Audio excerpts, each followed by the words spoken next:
Apparently, an iPhone survived a fall from Alaska's airline flights after the door of Boeing 737 blew off. I found a phone sitting on the side of the road that had apparently fallen 16,000 feet, and it was in airplane mode with a travel confirmation and baggage claim for Alaska 1282. How did the phone survive a 16,000 feet drop when your phone screen can crack from just falling out of your pocket? So let's see if this is legit. When the phone falls out of the plane, initially it will accelerate.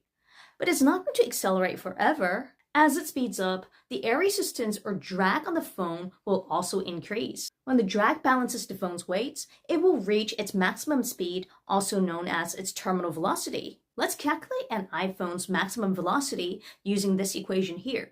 Take the square root of 2 times the phone's mass times the gravitational field strength on Earth, which is 9.8 newtons per kilogram. Then divide everything by the density of air times the cross-section area of the phone times the drag coefficient. If we use the dimensions of an iPhone 13 for the area and the mass, we get a maximum velocity of 11 meters per second. But this doesn't mean much to us if we don't have anything else to compare it to.